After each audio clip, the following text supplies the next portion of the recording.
power to do that.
Hey, ladies, how are you today? Wholesale Hotties joining you from all across the country. Today we've got me, Sharon-Lee Smith. I'll be your MC this evening.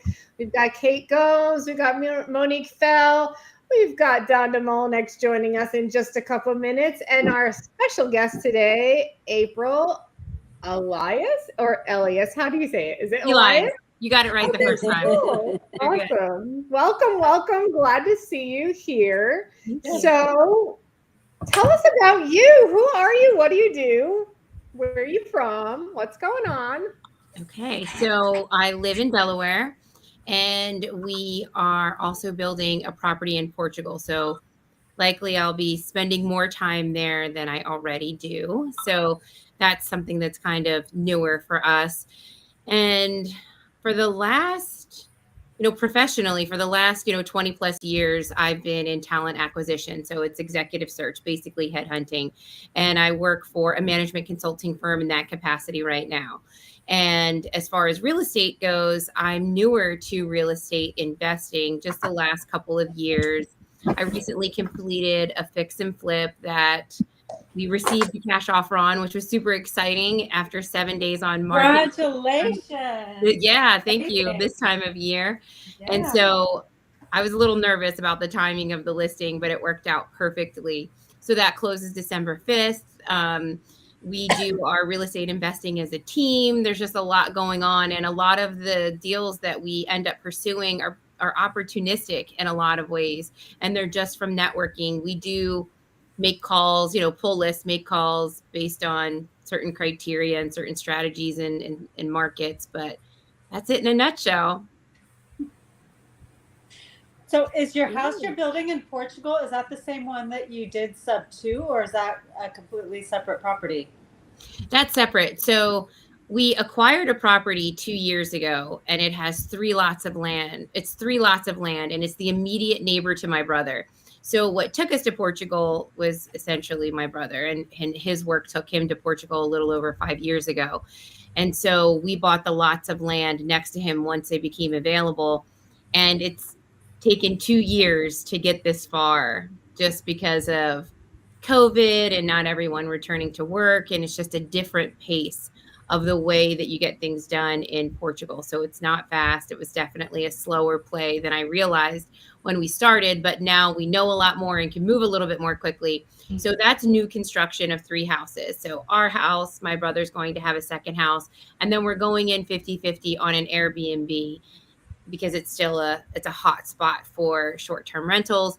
And then the sub 2 is about 30 minutes away in a town called Cascais, which is like the Riviera or Beverly Hills of Portugal. Oh, very nice. Yeah. So is that in southern Portugal, or kind of where on the map is it? Right in the middle. So we're a little bit north of Lisbon. So when we fly in, it's in Lisbon, and we're within, a 30-minute drive. And the Cascais house, which is the one that's a mix of sub 2 and seller finance, that's new construction, and it's a finish and flip because it was someone who did new construction. It's another American. They got overwhelmed. They didn't get aligned with the appropriate people to get things done, not only in time, but on budget. And so we think there was a little bit of scamming going on. So she didn't necessarily get what she paid for just yet. And as soon as we get the CO, which it qualifies to get that, then we'll go ahead and we'll start finishing. And a lot of the work that needs to be done is the exterior hardscape. So it's on it's almost an acre. So it's like 0.75 acres. So there's a lot of land that we have to hardscape and deal with. So that's where most of the money is going to be spent. And then a little redesign inside because the kitchen's a little, doesn't flow the way, that most people would like it. So we're going to work with that too. Nice. That's amazing. Yeah. Yeah. So it's fun. And while I was there, I also, because the real estate market in Portugal has just recently become legal to do seller finance and subject to within the last year. That is a government rule before that they didn't allow it, or well, it just wasn't a thing. People didn't do it typically, and I don't know if it wasn't necessarily against the law, but within the last year, it's become more popular, at least the seller finance piece. And the way that we figured out the subject to piece was possible was we took the subject to paperwork that we use here and we provided it to our attorney. And she said, this is possible. We just need to say this a little bit differently in Portugal, but it's absolutely possible. And that's how we accomplished that. But what's exciting is a lot of the properties on market there, even off market, but a lot of the properties on market, 70% of them are 1991 or older build.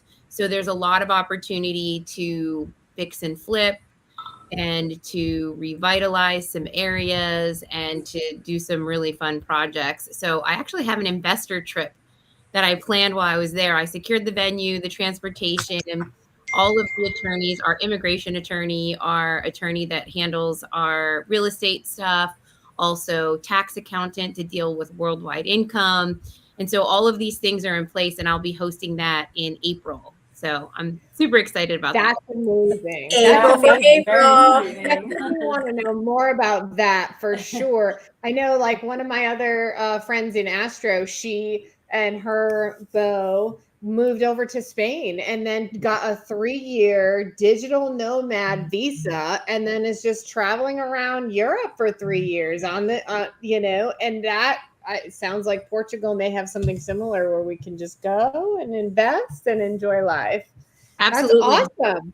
Yeah. Go ahead, tell me more about. Yeah. So if you do that, so that you're right with the digital nomad visa, you could also do an entrepreneur visa, which allows you to do something similar. It just depends on your personal situation as to what visa aligns best for you. But it's fairly easy to do. It's fairly inexpensive.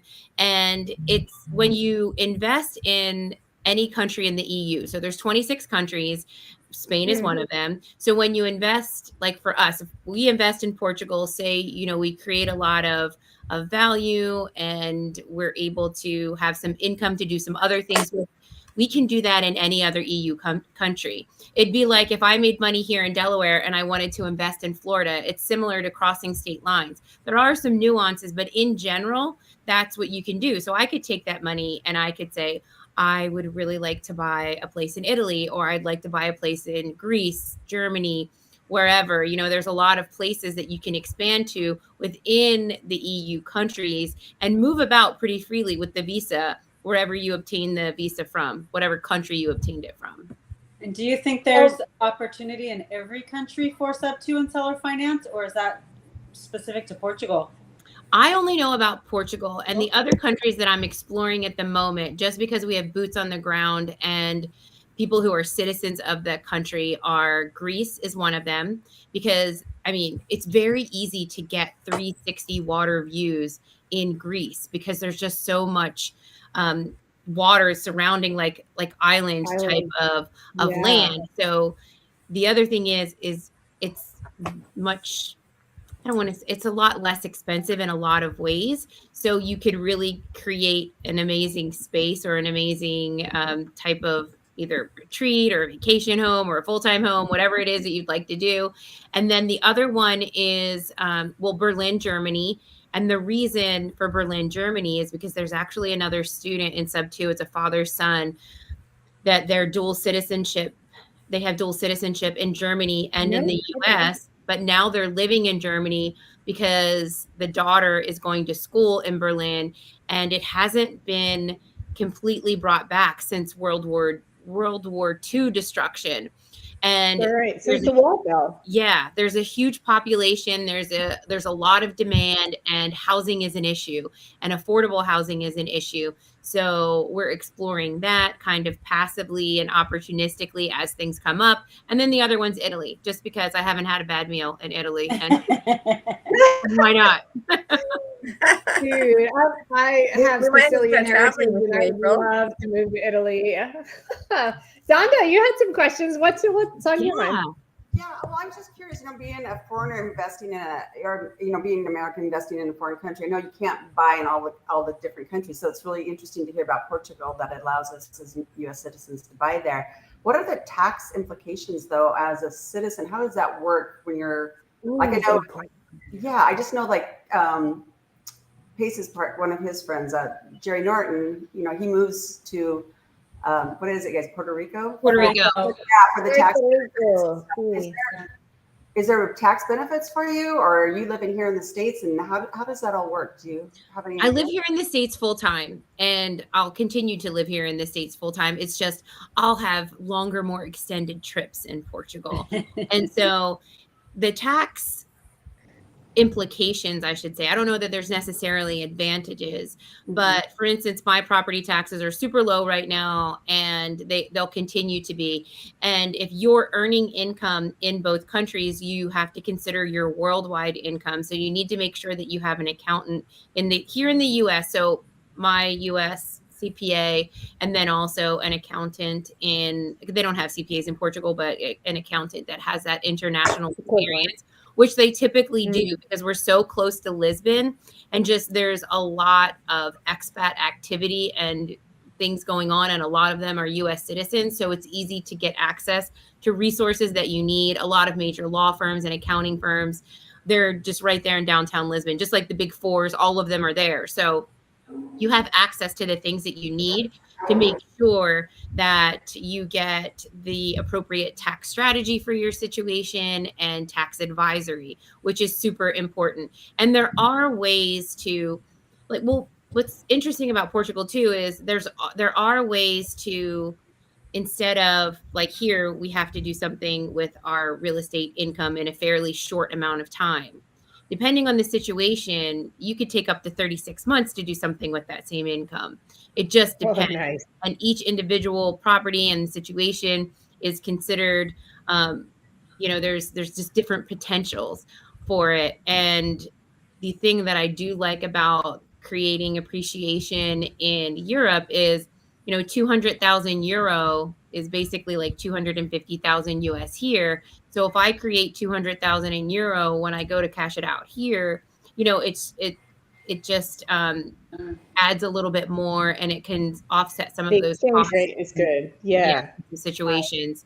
But yeah, we just use professionals that know what they're doing and know what they're talking about. And we're early on in the journey to where we haven't had to experience a tax season with the sub, because the sub 2 is newer the last few months. So this tax season will be our first tax season with that type of experience. So is there capital gains? I mean, do you have to pay capital gains there and here? Did you start that too as well? Okay. Yeah. And the buyer always pays the full transfer tax. And apparently that's not negotiable. Okay. Yeah. And so in some situations, what we have found is when we're looking at properties is sometimes the best option might be to set up some type of lease option with assignable buying rights, because then you can get control of the property. You can, do all of the renovations, make all the investments. It's kind of like a novation, sort of, but it's a little bit different. It's just a little bit different. And you can avoid that. If I acquire it, I have to pay the transfer tax, and then the next person acquires it, and it can get really hefty with the higher priced properties. So, but there is a way to kind of be more of a be creative. Be creative. Yeah, for sure. You're the pioneer of creative finance in Portugal. Yeah, and you can wholesale. Yeah. Mm-hmm. So then, when you get funds, did you bring in PML from the States? People investing with you out there? Or are you just doing it all with your family? Is your brother, I think you mentioned? Yeah. So we're self-funding. Like I bought my land cash. They won't, in Portugal, they don't finance land to foreigners. So I had to pay cash. So I just wired the cash to the seller. So there's no escrow too, which that's scary. Yeah. Well, we figured out that we can set up the same type of arrangement that we have here. It's just they call it different things. So the instruments exist to recreate how we settle and close here. We can recreate that in Portugal. It's just not customary. And so, for example, my brother happened to know the person that we were buying the land from because he bought his house from him 2 years prior. And he was a former lead attorney of, a huge company. He was the lead attorney for Europe for Procter & Gamble. And he lives in a castle down the street and has tons of properties. So I wasn't really worried about him skating off somewhere. Because he was a reputable person. Thanks for sharing that, Parker. Yeah, you can just buy a castle. It's kind of cool. And so I wired him the money, but I was still super nervous because it was, it was 6 figures. And I was like, man, I hope he right. And of course he did. Everything was fine. And the other thing that's kind of interesting in Portugal that I found is when you go to transfer the property into your name, they read all of the documents to you in Portuguese, whether you understand it or not. Oh, no. And so you're just sitting there like, yeah, I guess so. Here's my passport. Yeah. That's so funny. I've actually started learning Spanish just so I can, so I can serve the Spanish community here, but also so I can be traveling in Europe very soon. Yeah. You can drive right into Spain. You can drive right into Spain from Portugal. I love it. Spain is the only country that borders Portugal. I love it. Mm-hmm. Yeah. I love it. And Portuguese and Spanish is very similar too, is my understanding. So, yes, ish, kind of some of the words are exactly the same, but some of the ways that they structure their sentences, you almost have to unlearn a little bit of the way you speak Spanish to speak Portuguese sometimes. Yeah. They say Portuguese is like a mix of French and Spanish. And I was in Portugal once and I speak some Spanish, but I was trying to communicate with the Portuguese in Spanish because they didn't speak English and I didn't speak Portuguese. So we were both speaking broken Spanish and we got by okay. Yeah. That's cool. And sometimes sign language works too. You just like, I want 2 of those. Yes. Exactly. That's what I say all the time. Yeah. April, I have 2 more questions for you about that. Number 1, are you near surfing? And number 2, if you are, can I get on your buyer's list for seller finance deals you find? Absolutely. So Edie Sarah it's a surf reserve. It's the only surf reserve in Europe. Oh, and wow. so my gosh, yes. the whole reason of Portugal is because of the surfing. So I come from a family who has like generations of surfers. Everybody's coastal for the most part. And so that was the big draw. And my brother picked Portugal and specifically the town that we're in because it's known for its surfing. It's only an hour south of Nazaré where the 100-foot waves are. Yes, Not that anybody would be surfing 100-foot waves, but the surf is really good. And so it's amazing from that aspect. And the big wave season is in the winter, so it's actually really cold when but in the summer when you'd want to more likely be surfing, it's regular. Okay. So I need to come to your April retreat. Yeah, for sure. Check it out. We already have boards and everything, or you could rent boards. You don't have to bring a board. So yeah. Oh, that's amazing. Yes. That'd be fun to go stay at your Airbnb there and check it out. Yes. Yeah. Once we get that done, I mean, we were out there this last time because you have to be in person to do certain things. And I have to go back again because we are applying for financing for the new construction. So we are getting a new construction loan for that. That's how we're funding it. And I have to come back because one of the very cool things that they do that I wish they did here was I get a medical exam.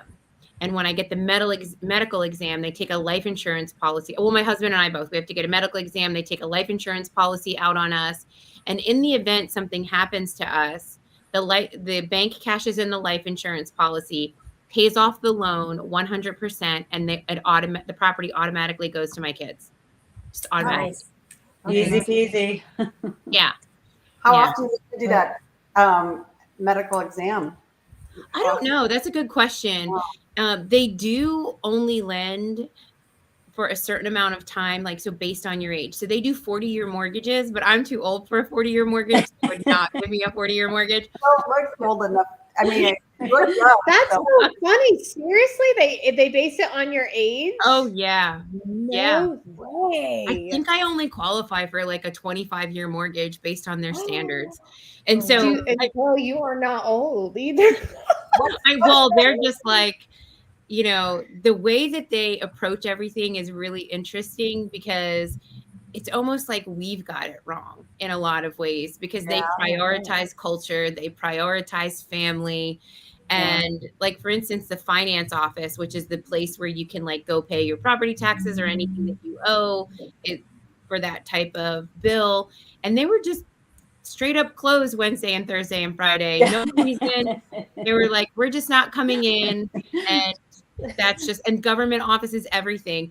And because the country, I think it's like 90% Catholic, maybe like 98% Catholic. And what that means is they have like 40 holidays. They celebrate every saint.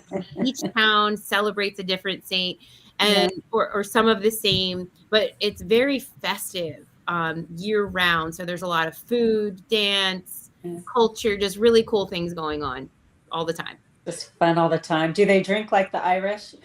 No. I've been to Ireland, and actually I'm mostly Irish, and no, I don't drink like that, but no, they do. I would say most people drink with meals, and most of Europe is like that. Yeah. So it's like more wines. Yeah. So it's more wine, more, vino tinto, just red wines. And the wines are fantastic and they're very inexpensive. Like they're really nice wines.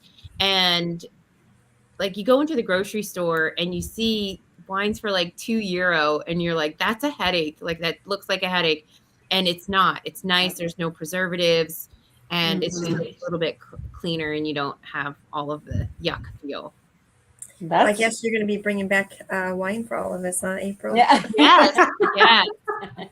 Yes. Absolutely. Order now, Monique. Yeah. I'm rethinking my whole real estate game plan now. Yeah, right? Me too. Yeah. And this wasn't the plan, right? This wasn't the plan. It just kind of happened. And I was like, well, we're just going to roll with it. We're just going to see where it goes, figure it out. We have enough resources to get stuff done.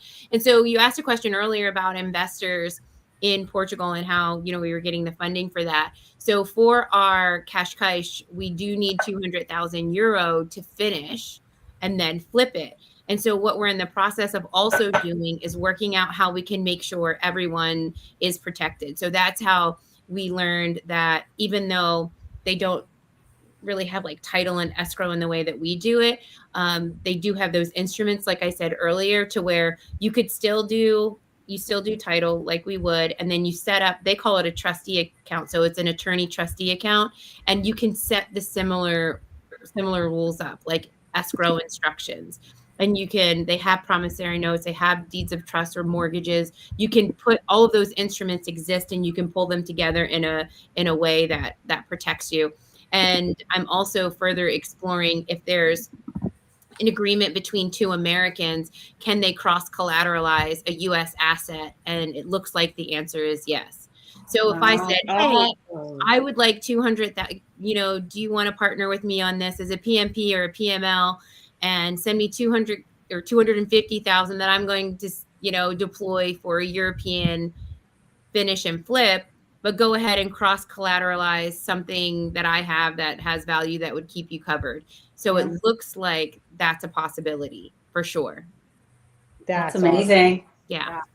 Now, when you Airbnb, I know we have one here in the States, and we have like a housekeeper, and we have our little, go-to guy and stuff. Has it been hard, or have you started looking for those people? Guys, I know you said it's not quite up and ready, but is it hard to find help for those kind of things, or is it pretty easy there? Well, it's a mix. And I would say, so for housekeeping, we do have a housekeeper identified. And we also have a restaurant there. That's the other thing that I didn't mention yet. So my brother started a food truck there because my sister-in-law is half Mexican and there was no Mexican food. And she's like, that's not going to fly. I was like, I get you. I could eat Mexican every day. Like, you don't have to explain the reason for the food truck or the Mexican restaurant. So what they did was they started it as a food truck, and then they went ahead and they pivoted and sold the food truck and took that business into a location in the village, in the little surfing village, which is like the coolest little village from the 1700s, but it's all like yoga and surf and just all kinds of like cool things. Acai bowls on every corner. And so we have the restaurant there. And my brother, because he's an investment banker, and there was investment interest in California Tacos. That's the name of the restaurant here in the U.S. So we opened one here by me for 2 years, and my husband ran that for a bit. And we just, we signed our lease in September 2019.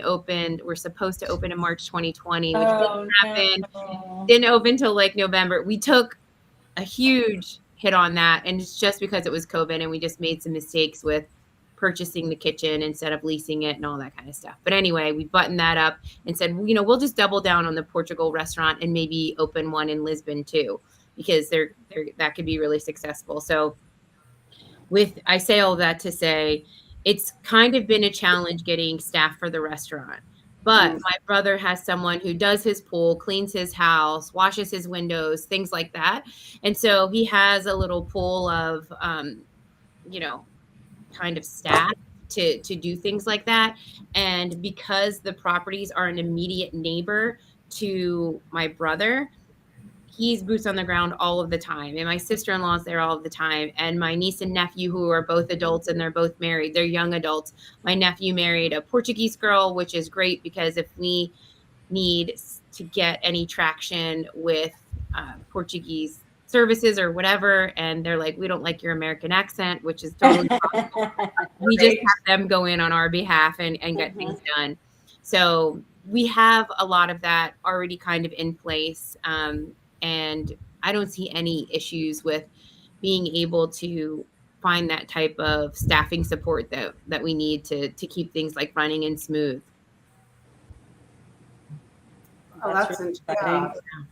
What are the rates? What are the nightly rates there? Are they comparable to like places around here? Is it cheaper there? I know we have a friend in Bali right now, and he just sent a video, and he's like $7 a night or something. Yeah, it's not quite that cheap. It's not quite that, but it is. I think it's a little bit cheaper. I mean, for a beach town that's it's a highly desirable location with beautiful beaches, great waves, just environment in general. I mean, you could get, I want to say it's around €200 a night, and you can still get, well, they call it a sea view. They don't call it an ocean view. You can get sea views, 200, all, 200, 300, 400 a night. It's like a regular hotel room here, right? Like that's what a hotel costs here. So, and just a regular one, not even like a super fancy one. And you can get really get a good like bang for your buck, I would say. Can you tell me the name of the town again? I want to write that down. It's called Ericeira. So it's not pronounced like it's spelled. So it's ERCRE. I have to type it out. ECERIA. ECER. And Syria? Ericeira. Ericeira.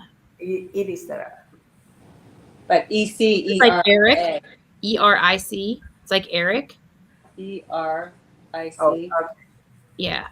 It's ERICEIRA. EIR. Oh, Ericeira. Yeah. Do you find that the houses over there, the structure is similar to ours, and the design and the way that you would put that house together on the outside and on the inside? Or is there a lot more cultural stuff that is completely so different and almost like foreign to what maybe you or I would normally look for or put together? It's totally different. It's not stick and drywall anywhere. There is drywall, but it's all concrete and block. Because there's issues with mold, because there's a lot of moisture in the air. So they do a lot of types of Florida block. Right? Yeah, they'll wrap the block. It's called like a kaput is what they wrap it in. And there's it's different structure. They use a lot of steel to go ahead and do the framing. And so it's a lot more, just rugged materials that can withstand any type of, anything from the like moisture. It can withstand earthquakes. Not that I'm aware of any earthquakes happening there, but it's such a solid structure that apparently it can withstand like fires, floods. Oh yeah, for sure. Fires. Yeah. All of makes sense why you can buy a castle. Yeah. Everything's made out of stone and brick and block. That's cool. Yeah. So basements are a thing or not a thing? My brother has a partial basement. It's a walkout. I'm just trying to think of all of the homes I've been in. I guess it depends on where you're at as it relates to sea level, but I haven't been in any homes to where there's like a full-on basement unless it's kind of like tucked in a hill a little bit. Lots of mountains, lots of castles, lots of ruins. So, I made an offer on the ruin. So I was like, just for the heck of it, I was like, well, let's see if we'll take €10,000 for this ruin. And so I haven't heard back on it yet. I have a call with that agent on Monday. We're meeting over Zoom. But I was like, if I can get this ruin, like Did this you would say be €10,000 for a piece of property with a ruin on it? Yeah, well, I'm gonna see. Like, Wow. So you said with an agent. What are you going to do with it? well, so what I could do is I could because they do have like ADUs and stuff out there. So I was like, I don't know what I'm going to do with it. It's just right down the street from my house. I was like, I'll figure it out if I get it, or if it's close to the road, so it can likely plug in to public utilities and sewer and all that stuff fairly easily. It's not like out in the rural areas, because most of the population is actually coastal, because most of Portugal, when you go inland, is very just rugged and mountainous, and there's just not a lot of infrastructure there. So this isn't a part of town to where there is infrastructure existing. So it might be easy to plug stuff in. I don't know. And Europeans I think are into camper vans a lot too. So maybe it could just be a parking spot for them. I was just going to say that. Worst case, I'll let people park their RVs there, or like van life is a thing. I mean, and people have some of the most legit vans I have ever seen, and I saw a bunch of them this last week. They're like, it's a thing. It's a thing there. They probably spend more on the camper vans than they do a castle. Yes, they probably do. Well, you have your mom, so you have some boys too. Are they interested in going out there with you and hanging out in Portugal and, being a part of that process? They love it. So yes, we have 5 kids. We have 4 boys, 1 girl. My oldest is 30, and his wife is a TC on our team. She was one of the first top tier TCs. And then my other son, he got out of the military, and he's getting his certification to work on aircraft. He worked on Black Hawks in the military, and now he wants to work on commercial aircraft. And I was like, okay, cool. You can, when we get a plane, you can make sure it runs, flies around. And then my daughter's a nurse, and she participates as a PML.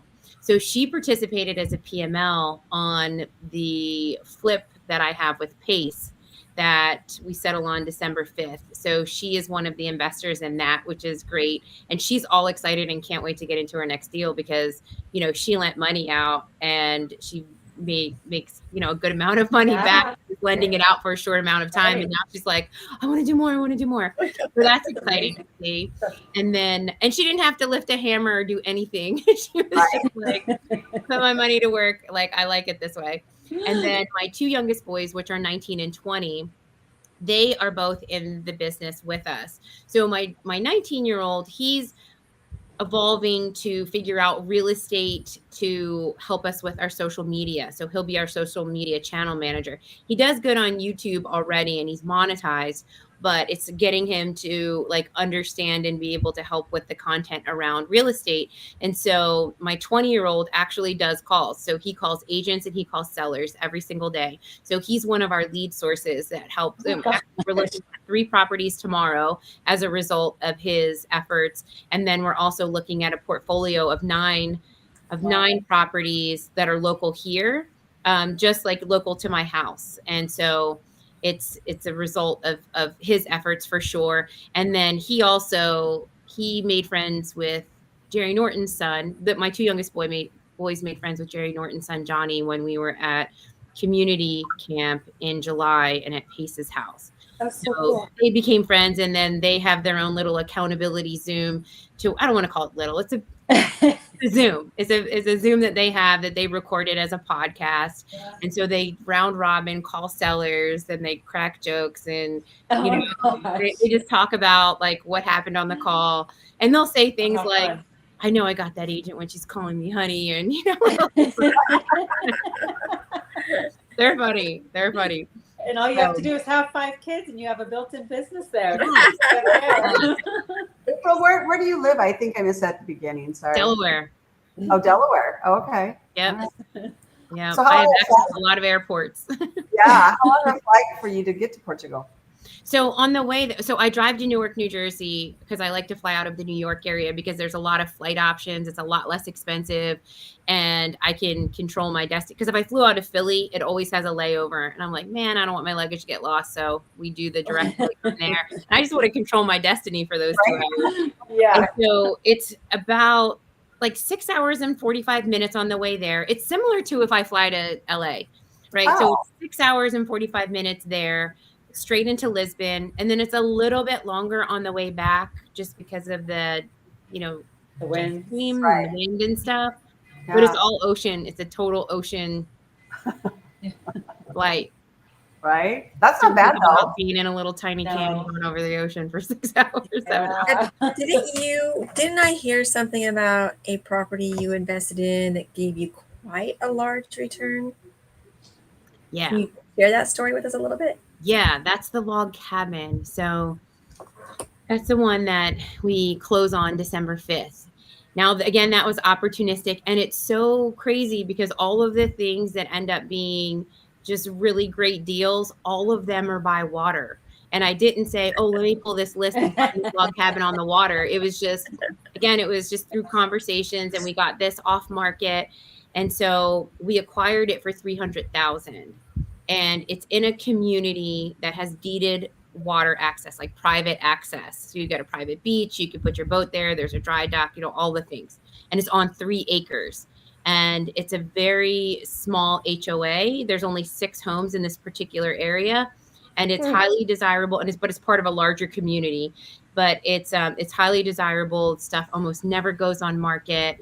And if something's sold, the neighbors usually figure it out amongst themselves. And the immediate neighbor went on market in April. It was under contract in a day for $1.1 million. Wow. And so we have 1 more acre than they do, but they have a lot more square footage because they include their guest house in the square footage. And ours is a log cabin, theirs is not. But still, it's a good comp to be your neighbor. And it has water, like peekaboo water views. So we put an offer in on this property, and I was so nervous because I was like, oh my gosh, it's a log cabin. Like, I don't know what I'm going to do with this thing because I've never worked on a log cabin. It's 2 stories and it's 2,600 square feet. And it was a 2-bedroom, 3 full bath with a full basement, which I'm like, that's weird that there's 3 full bathrooms and 2 bedrooms, and it had a loft. And so we go ahead and we put the offer in. It takes a while to get the response because I don't think we were the highest offer, but for whatever reason, when we were at Squad Up Summit, we got the call saying, we accepted your offer. And I was like, that's my sign to join Owners Club. So I was like, no, I'm signing up for sure. And so I was paying attention to the signs from the universe. And so we acquired it. And, I was like, well, I don't know how, I'm going to necessarily come up with the 300,000 myself. Let's figure it out. So I contacted Abraham. Abraham put me in touch with Julian. Julian, he was helping me out. He's been amazing. He's a big part of the reason we actually acquired it too, because we had to last minute do a pivot. But and that's Julian from Owners Club, right? The lender. Yeah. Yes. You need to be his friend. Awesome. He's amazing. Yeah. Awesome. And so, but because it was a log cabin, it was rural. It was kind of like a weird property from that standpoint. Right. I went with a hard money lender that another sub-2 student had referred to me, but they hadn't used them, and they were local, and they're like, oh, no problem, we'll do a log cabin. Because Julian's like, it might take me a little bit just because it's a different kind of property. And I was like, I didn't want to put him through having to do all that work. And I was like, this other one said that they would, and no problem. Yeah. So what I didn't know is I think that they were a traditional lender trying to pivot to be a hard money lender, because they asked me for my, my W-2s, my tax returns, all that. I was fine. You can have it. And they approved me based on that. And the condition was that I had to have enough liquid cash to start the renovation. I needed to have at least, $50,000 or $60,000 liquid to start the renovation. I was like, sure, no problem. And so we get through it, and they are all of a sudden, they were like, well, now we don't, now we're rethinking the structure. Now we want this big chunk of money down.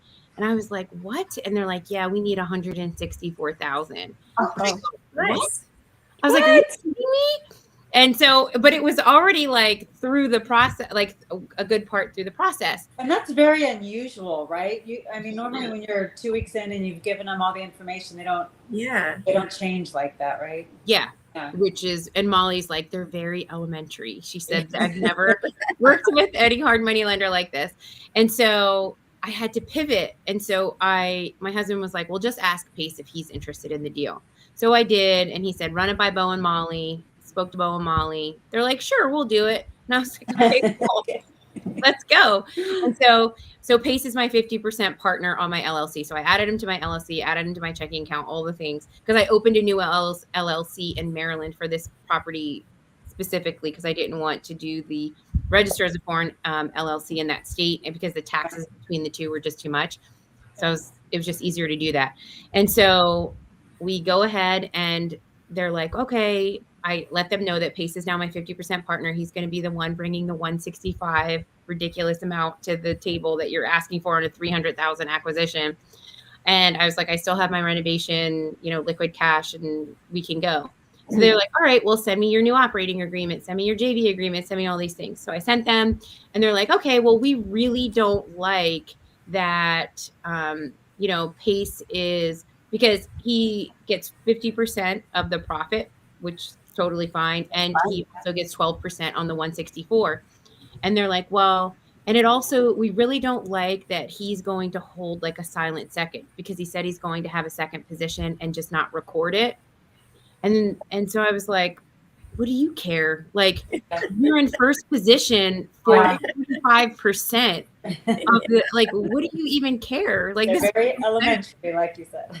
And so, but they removed it from the JV agreement. And so they're like, okay, now everything looks good. We get to the closing table. I'm not kidding you. I was sitting there so nervous because Pace's money is wired in. I have my, cashier's check that they had me make for the closing cost and the extra taxes and all this stuff.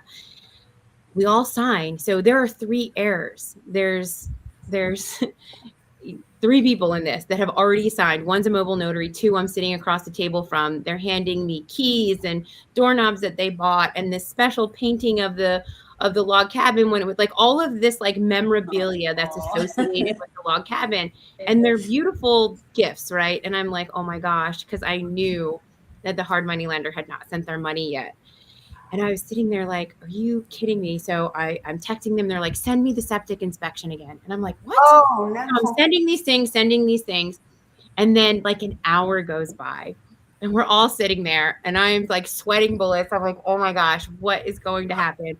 And the heirs or the sellers, they're like, well, we have to go. Like, we have things to do. And I'm like, well, if you're okay with it, I will. We'll have the money wired, or if you prefer a check, because one of them really wanted a check. I was like, I will deliver it to you. Like, I will bring you the check directly. And they're like, yeah, sure. No problem. That's fine. We sat in the office until 4:30. The hard money lender calls and goes, April, I have bad news.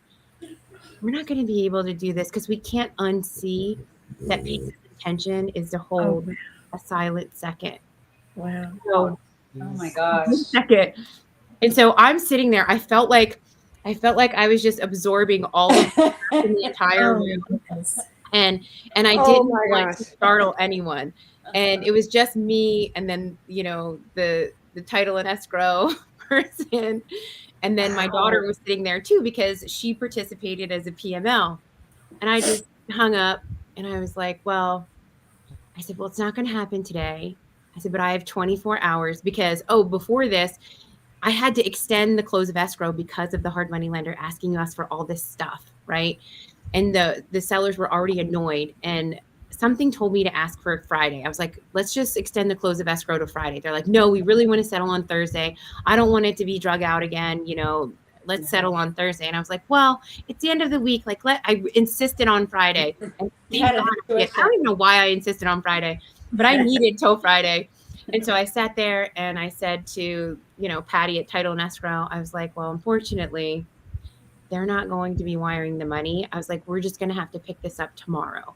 And she's like, do you want me to send Pace's money back? Oh my gosh, I'm so sorry. And she said, I was like, no. I was like, and I got my daughter and I was like, let's just go outside. And I was like, thank you, Patty. I'll see you tomorrow.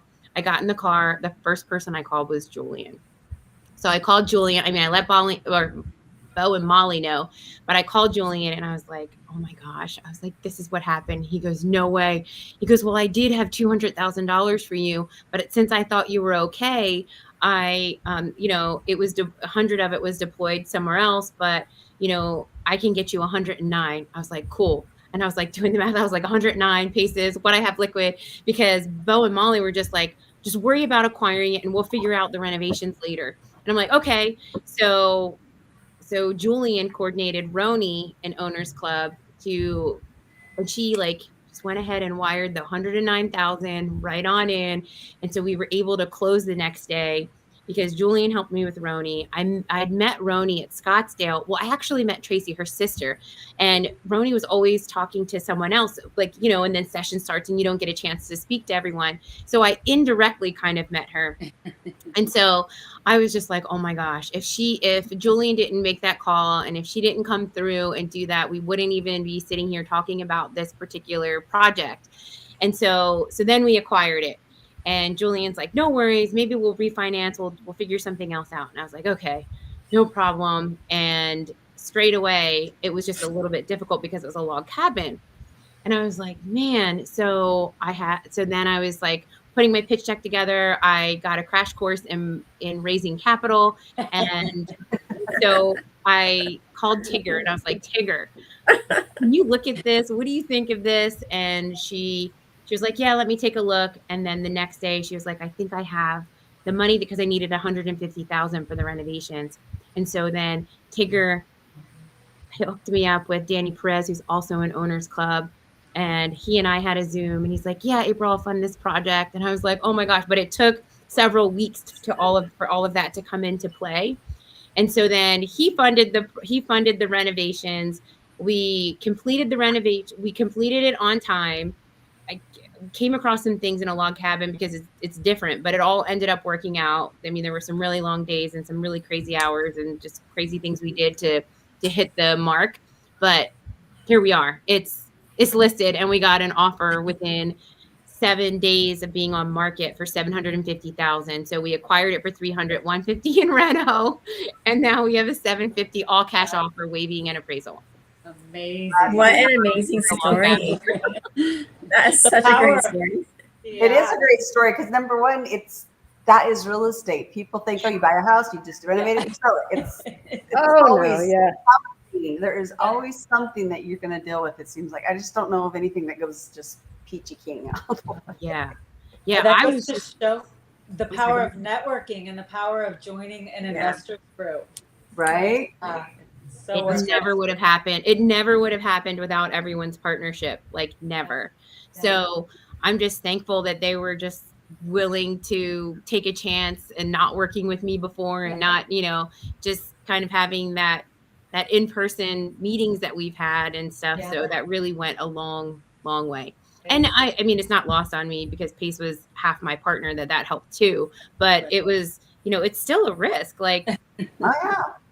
That's a lot of money. Has the wherewithal Pace does if it goes south. Yeah. Yeah. So. Yeah. Wow, that was a great story. Thank you for sharing that, April. Yeah. Yeah. You're welcome. That's so awesome. So I did have one other question back in the Portugal world. You said something about the agent. You talked to the agent about buying that ruins. And it's my understanding that in other countries, they don't have MLS similar to the way they do over here. How does that work? Yeah, it's a little bit challenging. You're totally correct on that. You're right, not the MLS. But each brokerage has a website with listings. Like Century 21 is there, Remax is there. There's local companies that are there. But they have a website that's their version of Zillow, but it only has 20% of the capabilities or access to data. So it is very challenging. I can't tell how long something's been on market. And I can't tell certain things that I would typically know just from looking at Zillow, meaning the price history, when it was sold, comps, things like that. So what they do is each brokerage does a market analysis And if you want to see the value of a property, you pay 14 euros and like 90 cents, and they'll send you what the property's worth. So they can list it, and what it's worth are two different things. Now, it does take some strategic patience in Portugal, and whoever invests in Portugal, I would say be okay with a longer game than it would be here for sure. That's just because of all of the holidays and all of the relaxation that they do. That's part of it. And then the other part, want to enjoy. Yeah, so, that's like the best part. Yeah, and me being like a go American, especially in the Northeast, I feel like we're super intense over here in a lot of ways. Absolutely. I'm like, I'll bring a team. I'll bring a team. I don't think that would go over well, so I have to. They just say, "Here, have a glass of wine." It back. Also, Kate, I like that. They're just like 3-hour lunches, no problem. And I'm like, I got stuff to do. That's like being on island time. When you're on island time, everybody's like, "Oh, steers up, nobody's working." And you do kind of, it does have an impact on you. I do experience much more chill when I'm there because no one else is hustling around. And so it kind of gives me permission to do that because I am just like a very action oriented person. You're a go-getter for sure. Yeah. So it's like, it's hard to turn that off. But there is a site that's kind of like Zillow that kind of aggregates most of the data, but you can't get you don't get the agent's email all of the time. Like sometimes you do, sometimes you don't, or the phone number. Sometimes you do, sometimes you don't. And in order to submit a form, you have to have a Portuguese number. So I had to use my brother's number to even get a hold of someone. Okay. And sometimes they respond quickly. Sometimes they don't. Like, for instance, I could send an email to my attorney or to my engineer and say, I'd like, a question about XYZ. It's not uncommon for them to take a week to respond. It's just the way it is, right?